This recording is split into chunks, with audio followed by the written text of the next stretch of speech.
Olá, eu sou o professor João Arantes, da Universidade Federal de São Paulo, e nessa nossa videoaula aqui, a gente vai explorar um aspecto aqui das funções lapply, sapply e apply que eu não tinha explorado nas videoaulas anteriores, né? Então assim, né, se você quiser saber tiver dúvida sobre o que uma função faz, né?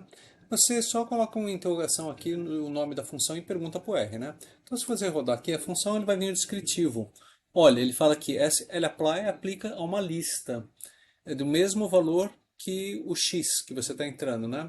E cada elemento resultante é aplicando a função para o elemento correspondente, né? Então vamos pensar o seguinte, né?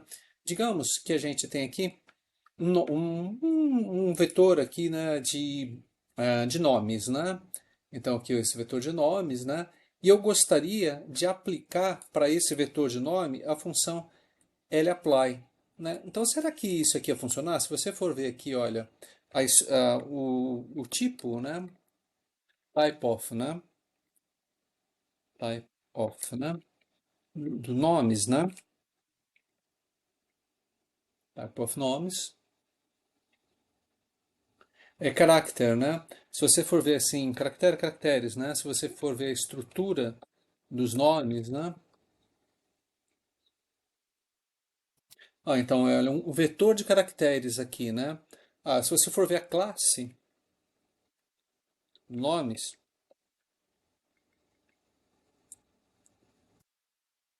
classe caractere, né? Então tá bom. Então eu vou aplicar aqui o lapply para esse vetor de nomes aqui para ver se eu consigo transformar esses nomes que estão em letras minúsculas usando a função tupper, né? ToUpper, para transformar em letras maiúsculas, né?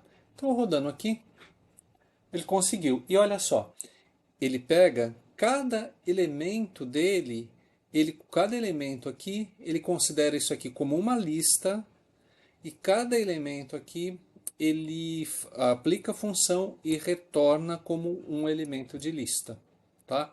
Então presta atenção nisso aqui, que isso aqui é bastante interessante, né? Outra coisa aqui interessante, lembra quando a gente viu a função lapply, a gente colocava aqui function e aqui dentro a gente definia a função. Quer dizer, você pode criar a função, definir a sua função até fora aqui e depois chamá-la aqui dentro, tá? Então, por exemplo, essa função tupper aqui eu chamo a função diretamente que seria equivalente a fazer isso. Function x, tupper x, né? Então, vamos ver se isso funciona fazendo dessa outra forma também. Também funciona, né? Continuando aqui, eu criei uma função maiúscula, tá? Então, essa função maiúscula aqui é function, que é só como a gente cria a função normalmente. Você define function, x, ele usa, para o valor de x que estiver aqui dentro, ele transforma em maiúsculo, usando a função tupper, né? E retorna esse valor, né? Enfim, né? Só para mostrar que você pode criar a sua própria função e chamar a sua função aqui no lapply, tá? Então, não necessariamente você tem que criar dentro aqui do lapply, né? Se você for fazer uma função mais complicada, então de repente é melhor você fazer dessa forma aqui, né? Então, chamando aqui, vou chamar a função e jogar aqui dentro, usando o lapply, né? Vendo aqui nomes maiúscula 3, né? Calculou aqui certinho, tá bom? Bom, então a gente começa a pensar, legal, né?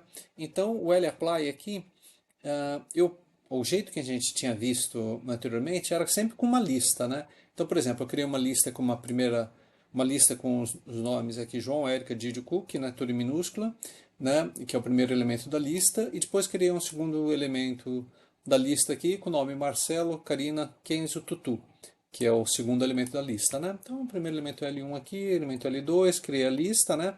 E o lapply, quando a gente aplica para uma lista, a gente já sabe que ele vai aplicar para o primeiro aqui e para o segundo aqui e vai fazer separado, né?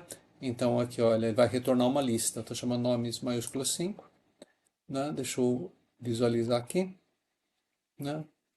Tá aqui, ó, né? Então ele pegou a primeira lista aqui, João, Érica, Didi, Cook. É o primeiro elemento da lista, ele fez, né? Depois pegou o segundo elemento da lista e fez também, tá bom?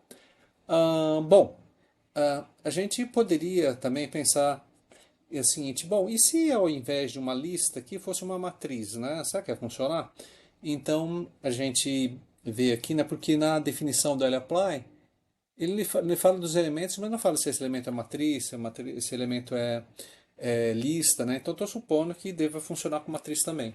Então eu vou criar uma matriz aqui, duas listas, né? RBind aqui, usando o RBind, eu criei aqui a minha matriz M, né? É uma matriz de caracteres, né? Tá? Vamos ver qual é a estrutura da matriz, né? É uma matriz de caracteres, o tipo da matriz. Aí eu vou usar essa função isMatrix só para checar, né? True. Então isso aqui é uma matriz, né?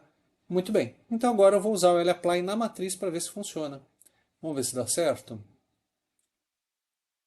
Dá certo também, tá? Então assim, no lapply aqui você pode usar também para matrizes, tá? Aí, bom, né?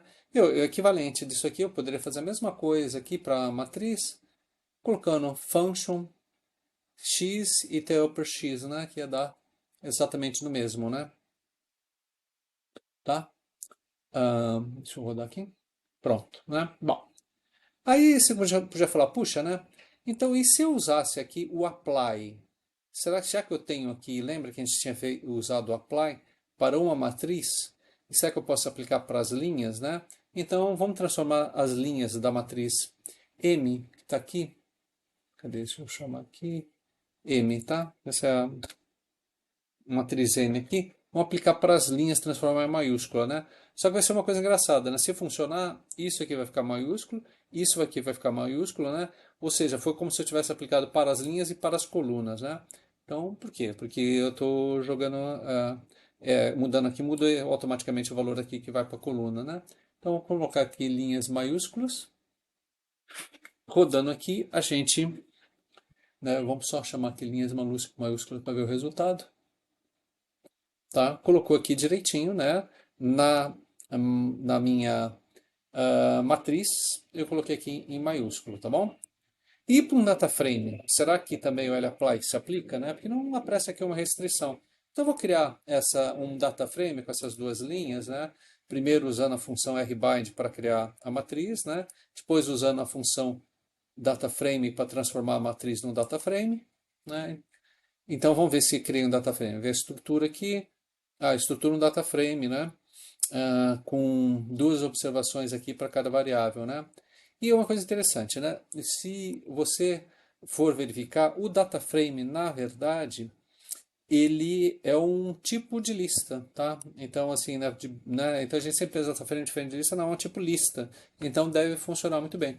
E se eu perguntar assim para o R, vem cá, df aqui é um data frame, né? Is data frame, usando essa função, ele vai falar que true, é verdadeiro, né? E se eu perguntar, esse data frame é uma lista?